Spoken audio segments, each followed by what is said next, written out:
काँग्रेस पक्षात राष्ट्र आणि राज्यातील त्यांच्या सगळ्या नेत्यांचे आभार मानेन की त्यांनी आदरणीय सुनेत्रा काकींना म्हणजे दादांच्या पश्चात होणाऱ्या या पोटनिवडणुकीमध्ये त्यांच्या उमेदवारी अर्ज मागे घेतलाय। मी आकाशजी मोरे जे उमेदवारीचा ज्यांनी अर्ज दाखल केला होता, मी त्या निमित्ताने त्यांचेही आभार मानेन। आणि दादांच्या पश्चात ही पोटनिवडणूक तिथे होणं ते बारामतीच्या मतदारसंघासाठी आपल्या सगळ्यांसाठी तसं पाहायला गेलं तर एक अतिशय भावनिक असं हे संबंध तिथली परिस्थिती होती। आणि या सगळ्याचा विचार करून एक महाराष्ट्राची जी राजकीय परंपरा राहिलेली आहे ती जोपासत ते काँग्रेस पक्षाने हा निर्णय घेतला। मी राष्ट्रवादी काँग्रेस पक्षाचे कार्यकर्ता म्हणून त्यांची या निमित्ताने मी आभार मानेन।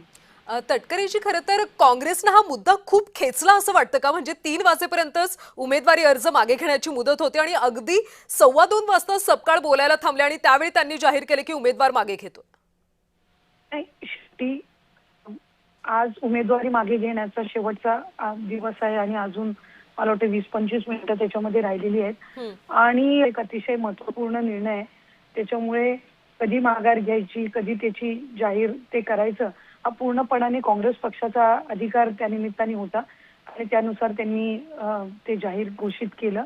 पण मूळ आम्ही सगळ्यांनी मिळून जी त्यांना विनंती केली किंवा अजितदादांसोबत काँग्रेस पक्षाच्या सुद्धा अनेक नेते मंडळींचे जे काही संबंध नेहमी राहिलेले आहेत, एक राजकीय परंपरा म्हणून होणारी या निवडणुकीमध्ये त्यांनी हा निर्णय घेतलाच तोच आमच्या दृष्टिकोनातून महत्त्वपूर्ण आहे असं मी समजते। राष्ट्रवादीला फार जोर लावावा लागला का? कारण रोहित पवारांनी भेट घेतली, शरद पवारांनी खरगेंची चर्चा केली, सुनेत्रा पवारांनी 2-3 वेळा सपकाळांना फोन केला।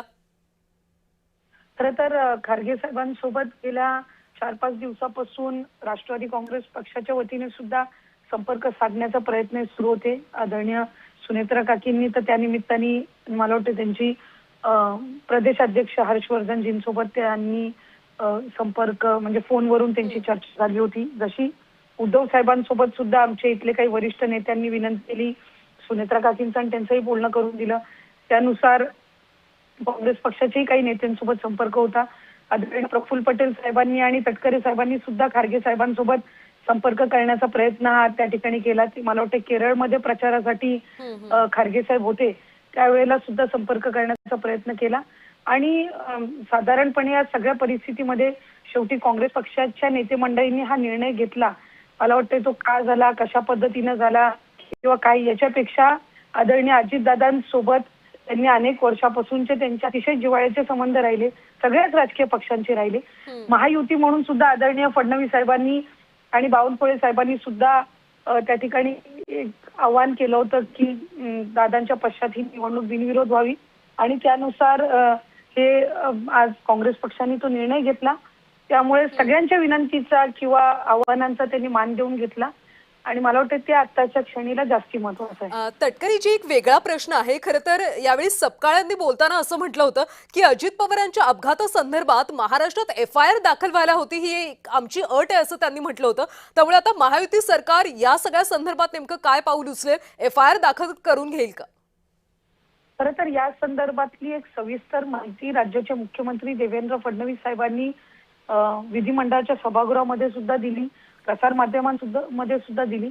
एक कार्यकर्ता म्हणून आमच्या सगळ्यांची सुद्धा ही एक इच्छा आहे, आम्ही सुद्धा अजितदादांचं हे काही अपघाती निधन असेल त्याच्यामध्ये काय पूर्णपणाने त्याच्या संदर्भातली चौकशी व्हावी, वेगवेगळ्या जे एजन्सीज त्यामध्ये आहेत आमच्या सगळ्यांची सुद्धा सुरुवातीपासून ही त्या संदर्भामध्ये विनंती केली की CBIच्या आणि CIDच्या माध्यमातून ही चौकशी व्हावी।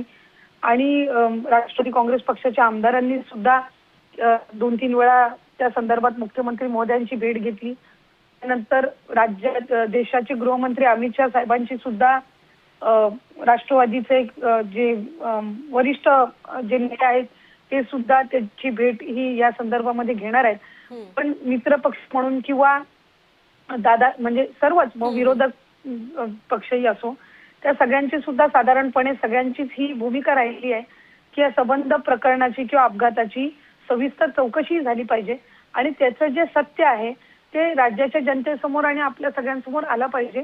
आणि या भूमिकेशी आम्ही सुद्धा ठाम आहोत, त्याच्यामध्ये काही दुमत असण्याचं कारण नाही।